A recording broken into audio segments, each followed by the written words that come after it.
I, 45 female, live with my children, twin girls and 2 teen boys, and my husband, 46, and my mother-in-law, 65. My mother-in-law moved in with us back in 2015 after my father-in-law passed because she was financially struggling.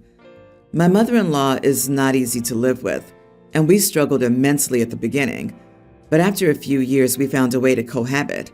Then recently, 3 months ago to be exact, my parents, 68 female and male, house burned down, and they moved in with us while everything was sorted out with insurance and so on. My boys share a bedroom as my parents are staying in my eldest bedroom. My mother-in-law has struggled with this and seems to hate my mother being around. My mother's done nothing to upset her or to disturb her. In fact, my parents' bedroom is on the other side of the house. She doesn't, however, have a problem with my father and always finds a way to hang out with him.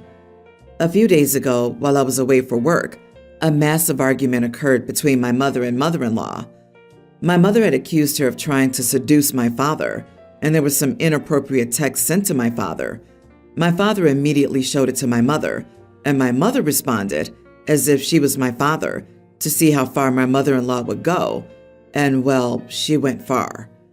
Well, my mother confronted her, and my mother-in-law called the police, saying she felt threatened, who then escorted my parents out of the house. This all happened while my husband was at work and the kids at school. My parents went to stay at a hotel, and they explained what happened to me over the phone. When I returned, I gave mother-in-law 2 weeks to move out. My husband thinks I'm escalating things and should forgive his mother's actions because she was lonely and confused. FYI, there's nothing wrong with her. She's in good health. So, am I the idiot for wanting her out of our house and my life? Edit. My husband has not seen the text and the pictures his mother sent my father. He hasn't seen it because he refused to, but I think I'll have to insist because I need him to understand how nasty she's been. Also, I wanted to kick her out immediately, but my husband begged me to give him 2 weeks so we could find a place for her. And my parents, being the saints that they are, said that I should give him that. My husband also has profusely apologized to my parents, but my parents aren't upset with us and hold only my mother-in-law responsible, as it was her disgusting actions that led to this. Not the idiot. She's not confused. She's a menace. She made a false police report, which is illegal. Hubby needs to grow a backbone. It sounds like he's been prioritizing mother-in-law over you the whole time and is now even backing her illicit behavior. I don't immediately jump to divorce, but Hub's backing the woman who tried to seduce him and then throw your parents out of your home? That's a statement. He drew the line, OP. I would take him up on it.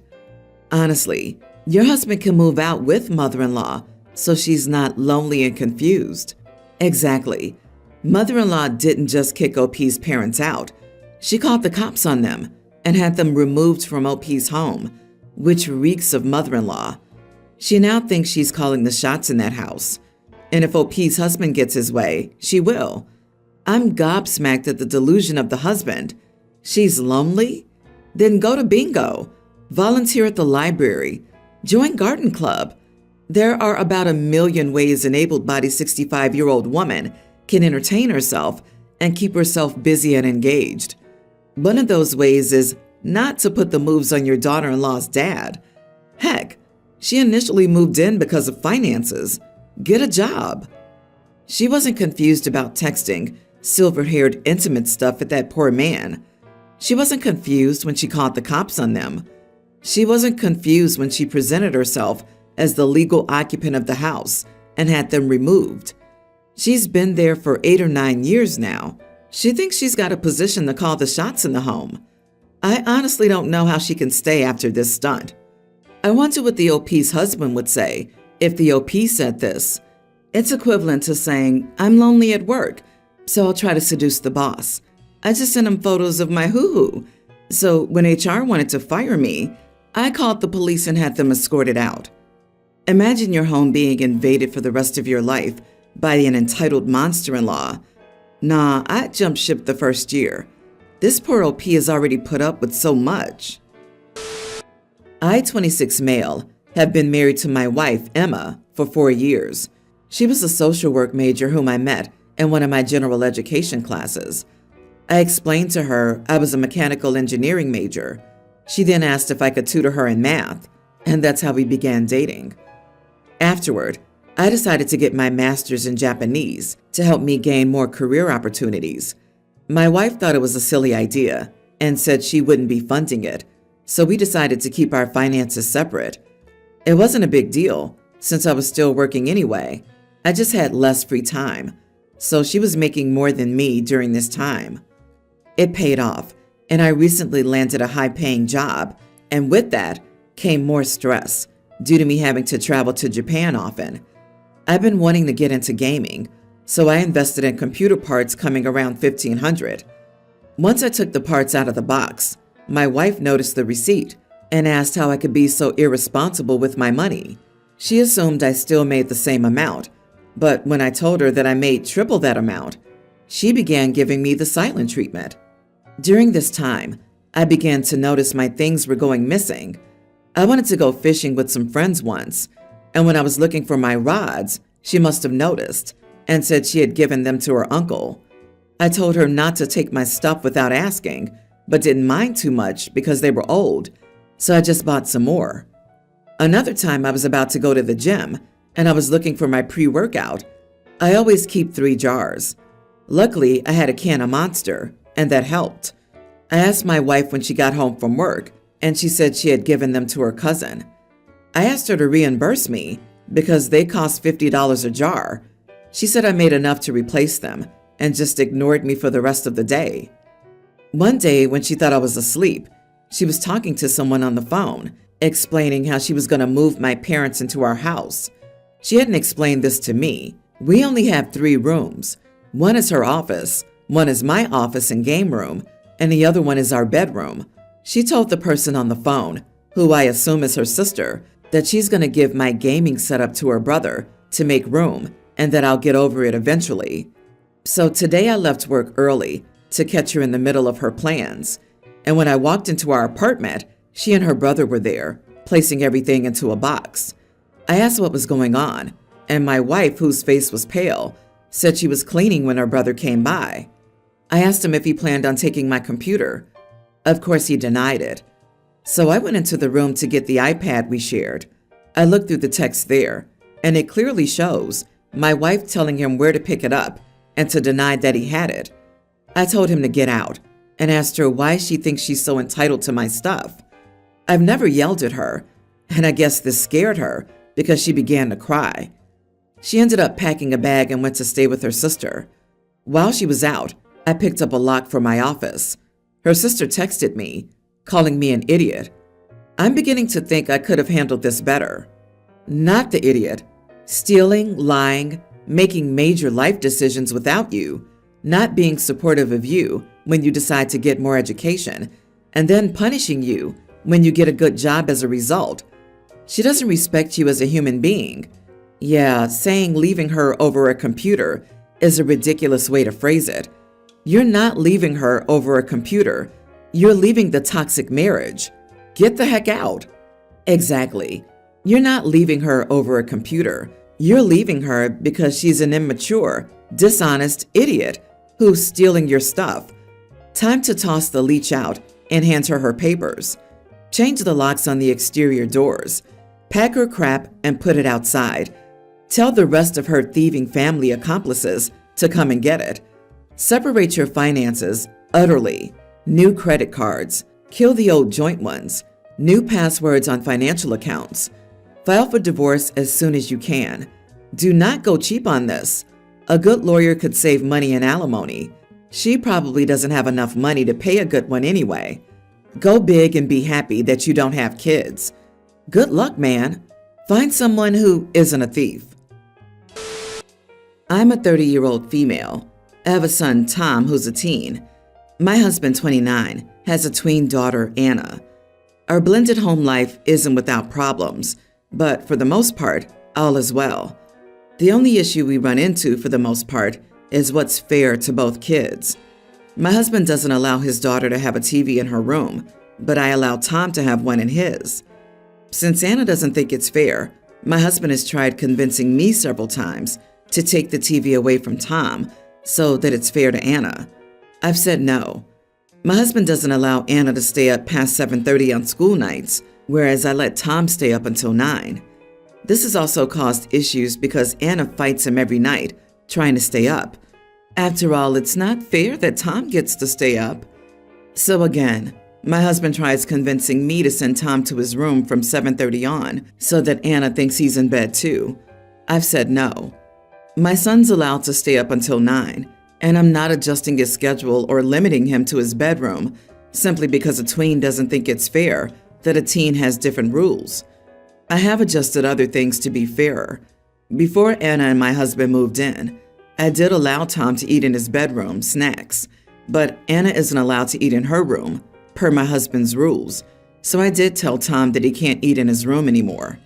So I have made adjustments, but I'm not changing everything to spare Anna's feelings. My husband and I have spoken to Anna and explained that Tom is older, so he has different rules, but she still throws tantrums and slams doors about it. So my husband just wants me to change everything around. It's getting annoying. Anyways, the newest issue, snow pants. My husband rented a family retreat cabin for all of us this past weekend. On Sunday night, we left Monday morning. My husband wanted to have a fire outdoors. We went outdoors, and Anna started playing in the snow. So we told Anna she needed to wear snow pants because he didn't want her clothing wet. She starts saying she doesn't want to put on her snow pants and that Tom should be made to put his on if she has to wear hers. I immediately said no. Tom doesn't have to wear his because he's not playing in the snow. Well, Anna started to give her dad a tough time over it and was just overall whining about not wanting her snow pants on because it wasn't fair. And my husband kind of snapped and said, "Tom, just go get your darn snow pants on, please. I want to have a nice evening. Just please go get them." Tom said, "I'm not even in the snow though." And my husband snapped, "Now," and pointed to the cabin. So I told Tom, "Let's go." And we both went indoors and sat on the couch to watch TV. Well, my husband came in about 20 to 25 minutes later and asked what we were doing. I told him we wouldn't be treated like punching bags because his daughter's spoiled rotten. Tom wasn't in the snow, and since he couldn't control his child, he decided he would control mine. At this point, my husband raised his voice and said it wouldn't be like this if I would meet him halfway for once. I was showing obvious favoritism and causing resentment because I allowed my son to do a bunch of crap that his kid wasn't allowed to do. Am I the idiot for telling him that his kid acting spoiled and throwing tantrums is not my fault, and that it's on him to nip it in the bud, not me and my child's? Edit. It wasn't like this until 6 months ago, after we got 50-50 custody of Anna. Prior to the 50-50 custody, my husband only had her on weekends, and she didn't complain too often about things being fair when she was over. Not the idiot, and good for you for sticking up for your son. Your husband can parent his kid however he wants, but he doesn't seem to understand that you're allowed to do the same. It sounds like his idea of compromise is to just do everything his way. Also, Anna will always throw tantrums because he caves every time. He also threw a tantrum when he realized his wife and Tom wouldn't listen to him. Apple doesn't fall far from the tree. I wonder how long OP will put up with his whining before she kicks him to the curb. Yeah, and he's doing Anna no favors by raising her to be so entitled and obnoxious. Why couldn't Anna leave her snow pants off to turn this around since Tom could? Because that's not what your husband wanted. Rather than addressing his daughter's issues, he's forcing irrational things onto your son to get her to comply. It's time for him to man up and parent Anna rather than placate her. Huge giant red flags that he expects you to take things away from your boy just because he can't make his daughter listen to him. I would rethink staying with someone you constantly need to protect your son from. My husband convinced me to go see his parents for a week in another state. I had 2 reasons for not wanting to. For one, I just had a baby 1.5 months ago. I have PPD, and I'm still not up to par. I don't want to be around anyone, his mom especially, because I find it exhausting. And for 2, They have an unruly Rottweiler that they have zero control over. He's not aggressive, but he's destructive, jumps on people and barks excessively. So I didn't want to go at all, but he assured me we would stay in a hotel and all would be well. There are only 2 hotels within a 1.5-hour radius, deep wooded area in Maine, and I reminded him and asked him several times if he booked the hotel. He said he was handling everything and to stop worrying so much. So anyways, we got to Maine last night, and lo and behold, the hotel closed its office doors at 8 p.m. It's a bed and breakfast, and the owners live in the house, and it's advertised as all doors closed by 8 p.m. right on their website, which I didn't know. We got there at 10 because he was catching up with his family. We returned to his parents' house, and they gave us the guest room. I brought the baby's bassinet, so I set that up, and we went to bed. Well, their unruly dog came in the next morning and peed all over the bassinet. Luckily, my baby wasn't in it. So I'm angry and tell my husband to bring me to the hotel because I'm 2 seconds from losing my cool. I told him to shut the door when he came out, and he didn't, so it's his fault. Well, he drives me to the hotel, and lo and behold, he didn't book in advance, so there's no vacancy. He said he assumed there would be openings because of how backwoods it is. So I called the only other hotel, 1.5 hours away, and nope, they're booked too. I told him I just wanted to go home at this point, but he refused and said we could just stay with his parents. I told him, fine, but you're sleeping on the floor the entire time. I told him I wouldn't be putting our baby in that bassinet, considering we couldn't clean it without a rug cleaner that his parents didn't have. And I told him that he's not sleeping in the bed with me and the baby because the bed is a double, and I don't trust that one of us won't roll over on the baby, so she needs her own side of the bed. Since he's the reason we're in this position, he'll still make the sacrifice and sleep on the floor. Before going to bed tonight, he tried arguing that he should be able to sleep on the bed too, and that I should just sleep with the baby in my arms like I do when we have contact naps during the day. I told him that wasn't happening. 1 hour of naps is much different than a whole night's sleep, and I don't trust myself for that long to sleep with her in my arms, especially not being this exhausted. Before going to sleep, he said I was being an idiot and apparently punishing him for wanting to see his family and accusing me of trying to sabotage his trip. You are not the idiot. In all honesty, I have a suspicion that he purposely didn't call ahead of time to ensure that you guys had a hotel room in order to force you to stay with his parents. I would take the baby, get in the car, and go home. Seriously, co-sleeping can cause SIDS. Even if the baby had its own half of the bed, it's not safe. Leave him there and get home at any cost. Traveling out of state with an infant of a mother with PPD who isn't up to it is the part where he became the idiot. The rest is just bonus idiocy. The baby hasn't even had their first shots yet, right? She should leave this man-child with his parents and go home. Uber, whatever. Go home with her baby. Lady, your husband's a moron. I didn't think any of this was accidental. I think he just figured it was NBD. If you said it somewhere, you could rest and not have a dog pee over the bassinet because it's not his bed. He gets what he wants, a visit you didn't want to go on anyway. The entire visit was all about him. Him. I'm just going to suggest that the next time you don't want to do something, you just tell him no. And if he keeps nagging at you, tell him to screw right off and go stay with mommy, because you're not. You're an adult, and you don't have to do something you don't want to do. And for him to even think you could just throw a sheet on the bassinet and put your baby to bed is crazy. Next time, tell him to screw off and go do what he wants because you're not going to. This is just so much BS.